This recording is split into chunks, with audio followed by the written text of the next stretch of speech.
नमस्कार विद्यार्थी मित्रांनो, मी सायली. आपल्या सायलीज मॅथ्स कॉर्नरवर तुम्हा सर्व विद्यार्थी मित्रांचं स्वागत करते. तर आपण याच्या आधी बघितलं होतं इयत्ता 10वी गणित भाग 2 मधला आपण त्रिकोणमिती धडा 6वा या धड्यामधला आपण सराव संच 6.1 अभ्यासलेला आहे. तर आज आपण बघतोय सराव संच 6.2 आणि 6.2 मधलं आपलं पहिलं गणित आहे. एक व्यक्ती एका चर्चपासून 80 मीटर अंतरावर उभी आहे. त्या व्यक्तीने चर्चच्या छताकडे पाहिले असता 45 अंश मापाचा उन्नत कोन. आपल्याला माहित आहे उन्नत कोन म्हणजे काय असतो. असा कोन जो क्षितिज समांतर रेषेपासून आपण वरच्या दिशेला बघितलं तर तो तयार होतो आणि अवनत कोन कसा असतो तो खालच्या दिशेला बघितलं तर तयार होतो. आपल्याला 45 अंश मापाचा उन्नत कोन तयार होतोय. तर चर्चची उंची काढा. तर बघा आपण एक आकृती काढली. काय आकृतीमध्ये दिली आपण AB ही चर्चची उंची आहे. AB काय आहे, ही चर्चची उंची आहे आणि C ही काय आहे, एक व्यक्ती आहे. सी ही व्यक्ती चर्चच्या वरच्या टोकाकडे ज्यावेळेस बघत असते त्यावेळेस 45 अंश मापाचा कोन उन्नत कोन तयार होतो. मग अशा प्रकारे आपल्याला आकृती मिळाली. व्यक्ती आणि चर्च यांच्यामधलं अंतर आहे 80 मीटर. तर आपल्याला काढायची की चर्चची उंची किती आहे. तर आपल्याला काय करावं लागेल बघा. आपल्याला CB दिले, आपल्याला AB x म्हणलं आपण कारण आपल्याला चर्चची उंची काढायची. CB किती दिले आपल्याला, CB बरोबर 80 मीटर.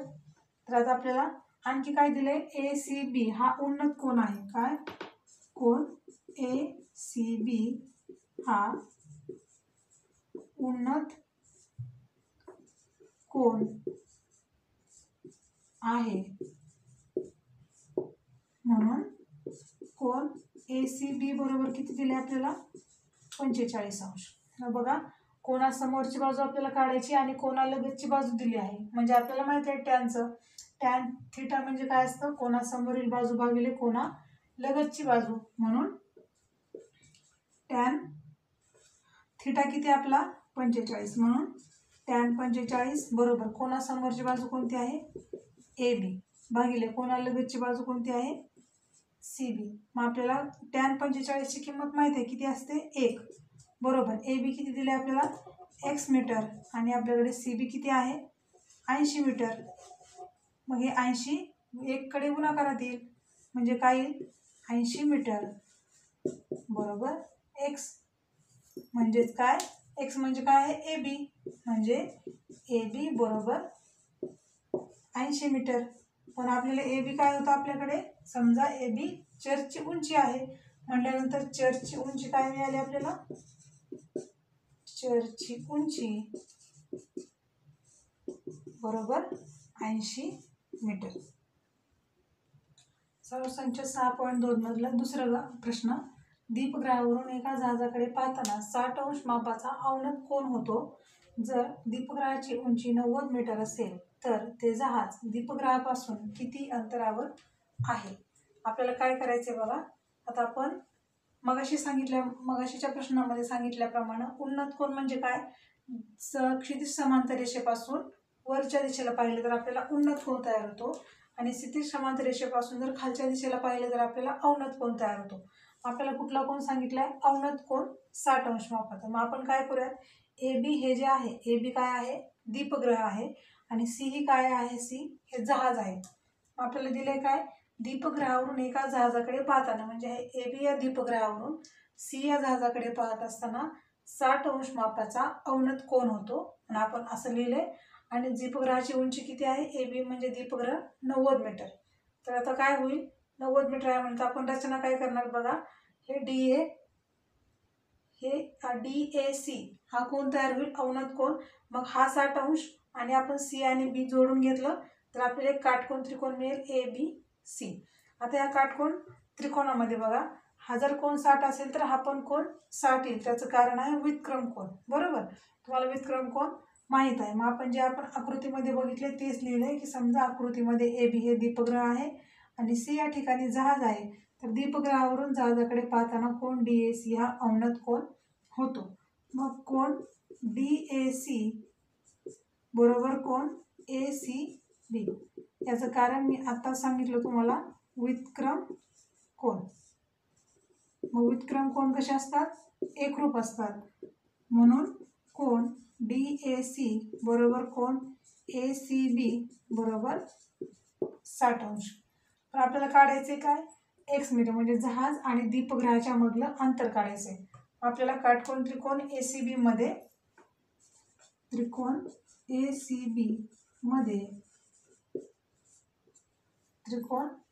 मध्ये हा कसा त्रिकोण आहे काटकोन त्रिकोण आहे. काटकोन त्रिकोण ACB मध्ये काय येईल बघा कोणासमोरील बाजू भागिले कोणालगतची बाजू. ही समोरची आहे ही लगतची आहे म्हणजे आपल्याला कुठला काढावा लागेल टॅन थिटा काढावा लागेल. टॅन आणि थिटा किती आहे आपला 60. टॅन 60 अंश बरोबर कोणासमोरील बाजू काय आहे AB छेद कोणालगतची बाजू काय आहे CB. आपण CB x म्हणले मग टॅन 60 किती आहे आपल्याला माहित आहे करणीमध्ये 3 बरोबर. AB किती आहे 90 मीटर. AB किती 90 भागिले CB किती x. हे x इकडे घ्या वर्गमुळात 3 खाली घ्या काही x बरोबर 90 भागिले वर्गमुळामध्ये 3. क्लिअर. आता आपल्याला x काढायचे मग काय x बरोबर 90 ला कसं लिहा 30 गुणिले 3 भागिले वर्गमुळामध्ये 3. तुम्हाला आणखी एक माहिती आहे काय 30 गुणिले वर्गमुळात 3 गुणिले वर्गमुळात 3 भागिले वर्गमुळात 3. काय केलं आपण ह्या 3 ला वर्गमुळात 3 आणि वर्गमुळात 3च्या रूपामध्ये लिहिलं. मग इथलं एक आणि इथलं एक कॅन्सल होईल.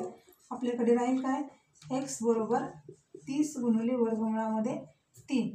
आणि आपल्याला प्रश्नामध्ये दिलं होतं बघा काय दिलं होतं प्रश्नामध्ये की वर्गमुळात 3 बरोबर 1.73 ही त्याची किंमत आहे. कशाची वर्गमुळात 3ची. मग काय x बरोबर 30 गुणिले 1.73 आणि यांचा गुणाकार केला तर आपल्याला मिळेल 51.90 मीटर. म्हणजे x काय आहे किंवा CB काय आहे x म्हणजेच काय 51.90 मीटर. म्हणजे जहाज आणि दीपगृह यांच्यामधलं अंतर किती मिळालं 51.90. आणि आणखी एक याच्यामध्ये तुम्हाला वाटत असेल तर तुम्ही म्हणाल मॅडम याच ठिकाणी का वर्गमुळामध्ये 3 ठेवलं नाही 3ची किंमत. तर तुम्ही इथं पण ठेवू शकता वर्गमुळात 3च्या ठिकाणी तुम्ही 1.73 लिहा इथं आणि 90 भागिले 1.73 करा. तुम्हाला उत्तर मिळेल त्याचं 52.02. पण 51.90 आणि 52.02 एकच आहे त्याची किंमत. त्याच्यामध्ये काही बदल नसणार आहे. तर अशा प्रकारे आपलं दीपगृह आणि जहाजांची आपल्याला यांच्यामधलं अंतर आपल्याला मिळालेलं आहे. तिसरा प्रश्न 12 मीटर रस्त्याच्या दुतर्फा समोरासमोर 2 इमारती आहेत. त्यापैकी एकीची उंची 10 मीटर असून तिच्या छतावरून दुसरीच्या छताकडे पाहिले असता उन्नत कोन 60 अंश मापाचा होतो तर दुसऱ्या इमारतीची उंची किती किंवा काढा. तर बघा AB ही एक इमारत आहे आणि CD ही एक इमारत आहे. तर अशा 2 इमारती आहेत AB आणि CD आणि ह्या 2 इमारतीच्या मध्ये किती अंतर आहे 12 मीटर. हे 12 मीटर झालं. त्याच्यानंतर पहिली जी इमारत आहे हिची आपल्याला उंची दिली 10 मीटर आणि आपल्याला काढायचे काय दुसऱ्या इमारतीची उंची. आपल्याला दिलेल्या माहितीप्रमाणे बघा पहिल्या इमारतीच्या छतावरून दुसऱ्या इमारतीच्या छताकडे पाहत असताना 60 अंश मापाचा उन्नत कोन तयार होतो. उन्नत म्हणल्यानंतर वरच्या दिशेला म्हणून आपण ही अशी आकृती काढली बरोबर. त्याच्यानंतर A पासून E वर एक आपण CD या बाजूवर किंवा CD या इमारतीवर आपण एक असा लंब काढला A पासून E वर. आपल्याला इतकी माहिती आपल्याला मिळाली आहे. आणखी आपल्याला काय दिसते आकृतीमध्ये ABDE हा एक आयत दिसतोय. आपल्याला माहिती आहे आयताचे गुणधर्म माहिती आहेत की आयताच्या समोरासमोरील बाजू कशा असतात एकरूप असतात. म्हणजे AB 10 आहे म्हणल्यानंतर ED पण काय असेल 10 आणि BDचं माप 10 मीटर आहे म्हणल्यानंतर AEचं माप पण किती असेल 10 मीटर. आपल्याला काढायचे काय CE कारण का आपल्याला ED आपल्याकडे आहे. मग हे CE काढलं आणि CE अधिक ED केलं तर आपल्याला दुसऱ्या इमारतीची उंची मिळते. मग आपण काय लिहिलं समजा एक AB वर एक CD या 2 इमारती आहेत. मग AB किती आहे 10 मीटर आणि रस्त्याची रुंदी म्हणजे BD हे किती आहे 12 मीटर. इथंपर्यंत कळलं. उन्नत कोन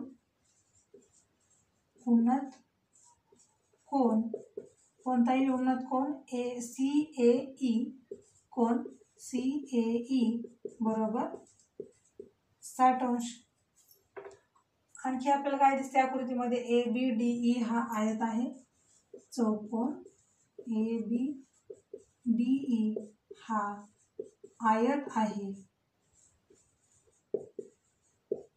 आहे, म्हणून ए बीच्या समोरची बाजू कोणती, ए बी बरोबर ईडी बरोबर 10 मीटर. याचं कारण आहे आयताच्या समोर बाजू एकरूप असतात. त्याच्यानंतर बीडी बरोबर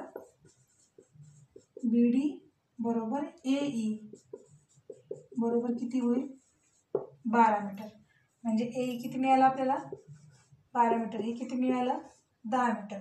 मग बघा आपल्याला ही बाजू लगतची बाजू, कोणाच्या लगतची बाजू 12 आणि कोणासमोरची बाजू आपल्याला काढायची म्हणल्यानंतर आपल्याला टॅनच वापरावं लागेल. मग काही टॅन 60 अंश बरोबर कोणासमोरील बाजू कोणती आहे, सीई भागिले कोणालगतची बाजू आहे एई.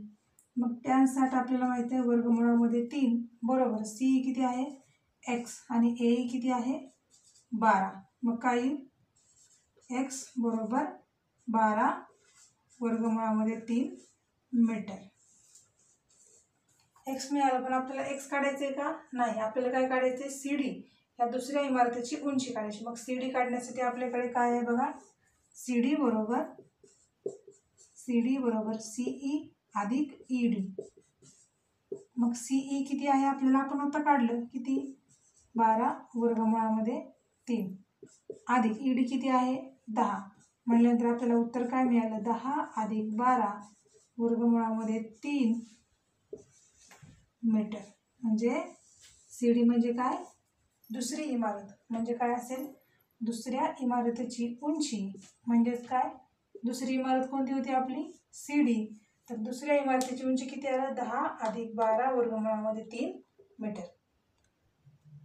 चौथा प्रश्न, 18 मीटर व 7 मीटर उंचीचे 2 खांब जमिनीवर उभे आहेत. त्यांच्या वरच्या टोकांना जोडणाऱ्या तारेची लांबी 22 मीटर आहे. तर त्या तारेने क्षितिज समांतर पातळीशी केलेल्या कोनाचे माप काढा. याच्यासाठी आपण एक आकृती काढली. आकृती कशावरून काढली, तर आपण दिलेल्या प्रश्नावरून. प्रश्नामध्ये काय दिलंय की 18 मीटर आणि 7 मीटर उंचीचे 2 खांब आहेत. मग याच्यामध्ये बघा ए बी हा जो खांब आहे त्याची उंची किती आहे 7 मीटर आणि सी डी हा जो खांब आहे याची उंची आहे 18 मीटर. तर हे 18 मीटर उंचीचे 2 खांब आहेत आणि त्यांच्या वरच्या टोकांना जोडणाऱ्या, मग हे ए बी आणि सी डी यांचं वरचं टोक म्हणजे ए बीचं ए आणि सी डीचं सी यांच्या टोकांना जोडणाऱ्या तारेची लांबी किती दिली, 22 मीटर जोडला आपण. त्याच्यानंतर त्या तारेने म्हणजे ह्या तारेनं क्षितिज समांतर पातळीशी केलेला कोनाचं माप काढायचं. मग आपण याच्यासाठी काय केलं, हे ए पासून ई वर ए ई हा काय केला, सी डीवर लंब काढला आणि बी डी काय आहे, जमीन आहे आणि या जमिनीची क्षितिज समांतर पातळी कोणती, ए ई. तर ए म्हणजे कोन सी ए ईचं माप किती इथे दिले आपण, थीटा दिले, पण हे थीटा किती आहे हे आपल्याला काढायचे. आपल्याला आकृतीमध्ये जे दिले तिले हा ए बी व सी डी हे 2 खांब आहेत. खांब असून ए बी बरोबर 7 मीटर व सी डी बरोबर 18 मीटर. इथंपर्यंत माहीत आहे. आता बघा आकृतीमध्ये आणखी काय दिसेल, आपण एक रचना केली. आता कुठली रचना सांगितली, ए ई लंब सी डी. म्हणजेच काय, सी ई आणि डी हे कसे पाहिजेत, एक रेषीय काढली आपण. ही काय झाली, रचना झाली.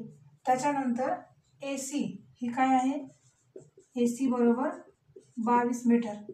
ए सी काय आहे, 2 खांबांना जोडणाऱ्या तारेची लांबी 22 मीटर. त्याच्यानंतर आपल्याला आणखी काय दिसते आकृतीमध्ये, ए बी 7 आहे आणि आपल्याला आणखी एक आयत मिळाला बघा, काय, चौकोन ए बी डी ई हा आयत आहे. आयत आहे म्हणल्यानंतर आयताचे गुणधर्म आपल्याला माहिती आहेत. समोरासमोरील बाजू एकरूप असतात, समोरासमोरील कोन एकरूप असतात, त्यांचे कर्ण एकमेकांना दुभागतात. पण आपल्याला पाहिजे कोणता, समोरासमोरील बाजू एकरूप असतात. म्हणजे ए बी 7 आहे म्हणल्यानंतर ईडी पण किती पाहिजे, 7. ए बी बरोबर ईडी आयताच्या सम्मुख बाजू सम्मुख म्हणजे समोरासमोर, म्हणून AB बरोबर ED बरोबर 7 मीटर. आता हे 7 मीटर बरोबर. किंवा तुम्ही असं पण काढू शकता, CD किती दिले आपल्याला 18 मीटर.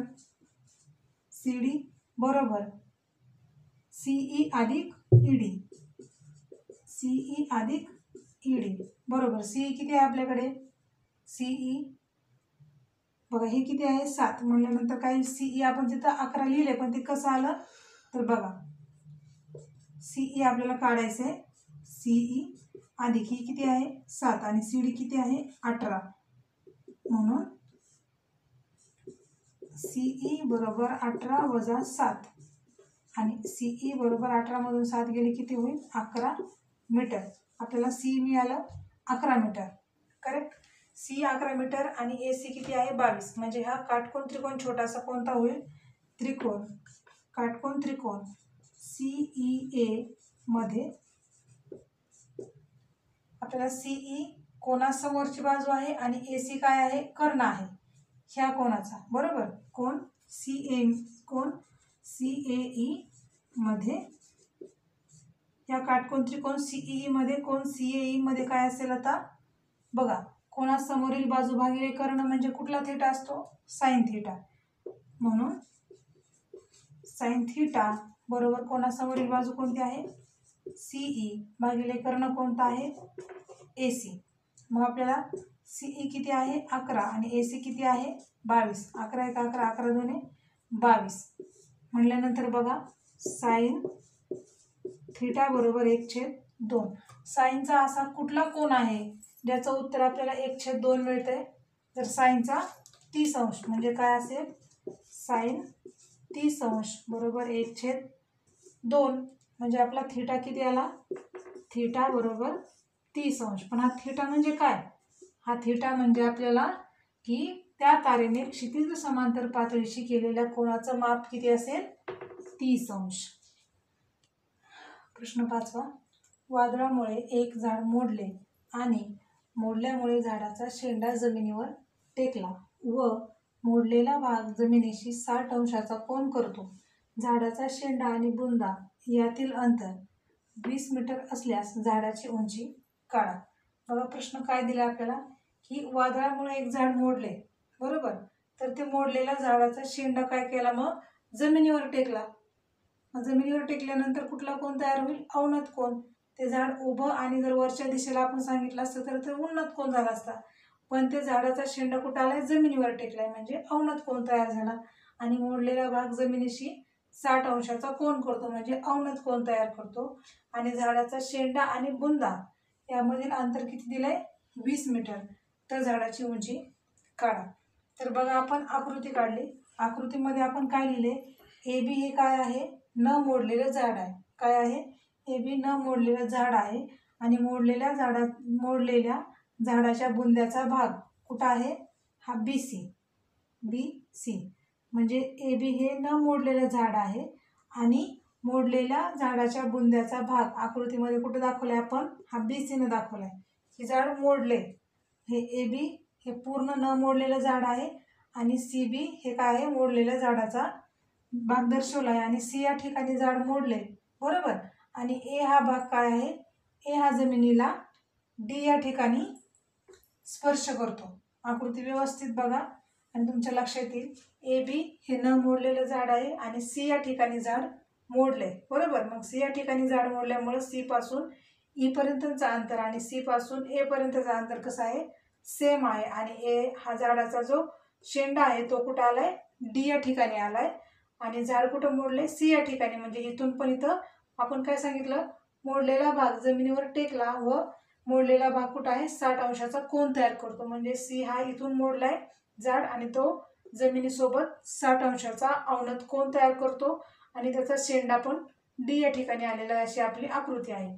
मग हे झाड न मोडलेलं झाड AB आणि जिथं झाड आपलं त्याचा स्पर्श झालाय D या ठिकाणी, तर यांच्यामधलं अंतर किती आहे 20 मीटर. हा कोन आहे 60 अंश. काढायचे काय आपल्याला, उंची काढायची कशाची, झाडाची. म्हणजे AC अधिक CB बरोबर काय असेल, AC अधिक CD म्हणजे हे दोन एकरूप आहेत. ह्या बाजू म्हणजे AC ची आणि CD ची जेवढी बेरीज असेल तेवढी AC आणि CB ची असली पाहिजे. ही आपली झाडाची उंची आहे, जे आपण आता आकृतीमध्ये मी सांगितलं, एक्सप्लेन केलं ते सगळं इथं लिहिलेलं आहे. तर आता आपल्याला काय काढावं लागेल बघा, या कोणासमोरची बाजू भागिले कोणा लगतची बाजू म्हटल्यानंतर आपल्याला काय करावं लागेल, आता त्रिकोण CBD मध्ये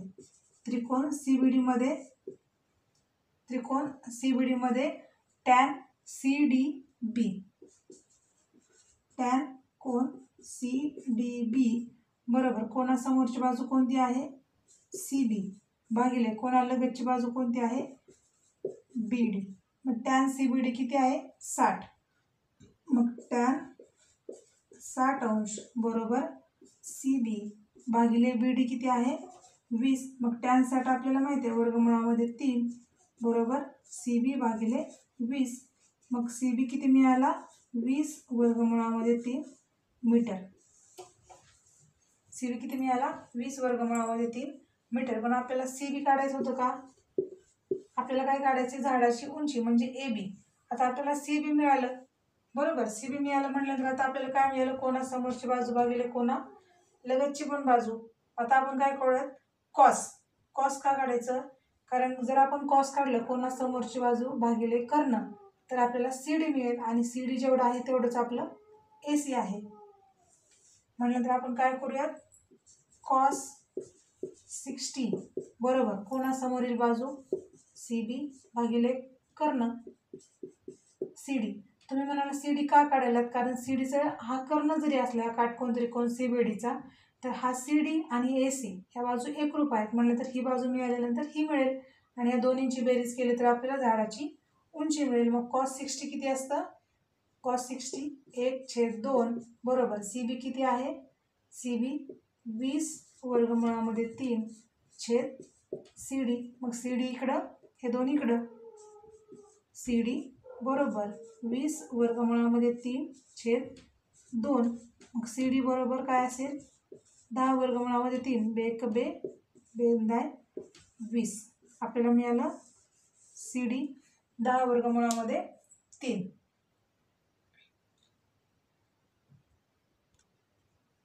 बघा कॉस 60 म्हणल्यानंतर कोणालगतची बाजू भागिले कर्ण असतो. मग कोणालगतची बाजू काय आहे BD छेद CD 1/2 बरोबर BD किती दिले आपल्याला 20 भागिले CD. हे CD इकडं आणि हे 2 गुणिले 20 एका बाजूला म्हणजे CD बरोबर 40 मीटर. म्हणजे आपल्याला CD आणि हे किती आलं 40 मीटर. क्लिअर. तर आपल्याला दिले आपल्या झाडाची उंची घेतली आपण, झाडाची उंची किती आहे CB अधिक CA बरोबर CB अधिक CD. CB आणि CD यांची बेरीज करा म्हणजे काय असेल, झाडाची उंची बरोबर CB अधिक CA बरोबर CB अधिक CD. आपल्याकडे CB आहे किती आहे 20 वर्गमुळामध्ये 3 अधिक CD किती आहे 40 मीटर. म्हणजे आपल्याला झाडाची उंची किती आली 20 वर्गमुळामध्ये 3 अधिक 40 मीटर. शेवटचा आणि 6वा प्रश्न. एक पतंग उडताना जमिनीपासून 60 मीटर लंब उंचीपर्यंत पोहोचतो. पतंगाच्या दोऱ्याचे एक टोक जमिनीवर बांधले तेव्हा जमीन व दोरा यांच्यामध्ये 60° मापाचा कोन होतो. दोरा कोठेही वाकलेला नाही असे गृहीत धरून दोऱ्याची लांबी काढा. तर आता आपल्याला आकृती आपण काढली काटकोन त्रिकोण ABC मध्ये. पण समजा आकृतीमध्ये आपण काय केलं, AC हा जो काय आहे तो पतंगाचा दोरा आपण दाखवलाय. काय AC पतंगाचा दोरा आहे आणि AB ही पतंगाची जमिनीपासूनची लंब उंची आहे. म्हणजे AB जी आहे जे आपल्याला सांगितले की एक पतंग उडताना जमिनीपासून 60 मीटर लंब उंची म्हटल्यानंतर AB ही पतंगाची म्हणजे जमिनीपासून पतंग किती उंचीवर उडले 60 मीटर ती त्याची लंब उंची आहे बरोबर. आणि त्याच्यानंतर C या ठिकाणी BC ही जी जमीन आहे ह्या जमिनीमध्ये C आणि A, तर C या ठिकाणी पतंगाची आपण दोरी बांधलेली आहे आणि हे आपल्याला काय सांगितलं की दोरा कुठेही वाकलेला नाही म्हणून हे आपण सरळ घेतलं. आणि जमीन व दोरा यांच्यामध्ये 60 अंशाचा कोन तयार झाला. ही जमीन आणि हा दोरा याच्यामध्ये 60 अंश मापाचा कोन तयार झाला म्हटल्यानंतर जमीन आणि दोरा हे वरच्या दिशेने पतंग जातो म्हणून उन्नत कोन घेतला आपण 60 अंश मापाचा. तर आपल्याला ए बी किती आहे 60 अंश. उन्नत कोन तुम्ही म्हणाल उन्नत कोनच का, कारण जमीन आणि दोरा आणि पतंग वरच्या दिशेने उडतो त्याच्यामुळं वरच्या दिशेने गेल्यानंतर जमिनीपासून वरच्या दिशेने उन्नत कोन होतो. उन्नत कोन ACB बरोबर 60 अंश. तर आपल्याला काढायचे काय, प्रश्न काय आपला दोऱ्याची लांबी काढा म्हणजे आपल्याला AC काढायचे.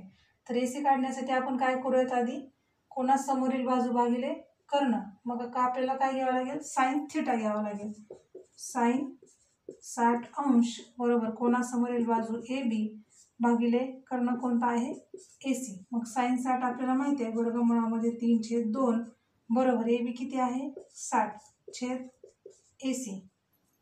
तर आपल्याला AC इथं येईल वर्गमुळात 3 इकडे येईल म्हणजे काय होईल AC बरोबर 60 गुणिले 2 भागिले वर्गमुळामध्ये 3. तर आता AC बरोबर 60ला कसं लिहिणार आपण 20 गुणिले 3 गुणिले 2 छेद वर्गमुळामध्ये 3. तुम्ही म्हणाल मॅडम तुम्ही असं याला 60ला फोड करून का लिहिता, त्याचं कारण आहे की आपल्याला छेदस्थानी आहे वर्गमुळामध्ये 3 आणि ह्या वर्गमुळामध्ये 3ला जर आपल्याला कॅन्सल करायचं असेल तर आपल्याला वरच्या अंशाच्या ठिकाणी 3 आलं पाहिजे म्हणून आपण 20 गुणिले 3 केलेलं आहे. तर बघा AC बरोबर 20 गुणिले 2 आणि या 3ला आपण कसं लिहिलं याच्या आधीच्या गणितामध्ये वर्गमुळात 3 गुणिले वर्गमुळात 3 भागिले वर्गमुळामध्ये 3. मग AC बरोबर हे आणि हे कॅन्सल होईल, आपल्याकडे राहील काय 20 दुणे हे 40 गुणिले वर्गमुळामध्ये 3. पण आपल्याला माहिती आहे वर्गमुळामध्ये 3ची किंमत किती असते 1.73. मग AC बरोबर 40 गुणिले 1.73चा जर आपण गुणाकार केला तर आपल्याला मिळेल 69.20 मीटर. तर AC काय आहे AC आहे हे C हे जमिनीचं टोक आणि C हे जमिनीचं टोक आणि A काय आहे पतंगाचा दोरा. तर याच्यामधलं अंतर किती मिळेल आपल्याला 69.20 मीटर ही आपल्या दोऱ्याची लांबी असेल.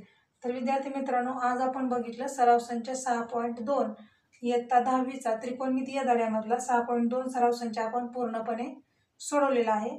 तर अशा प्रकारे संपलेला आहे. तर आता तुम्ही आपल्या व्हिडिओला आपल्या चॅनलला लाईक शेअर आणि सबस्क्राईब करा. थँक्यू.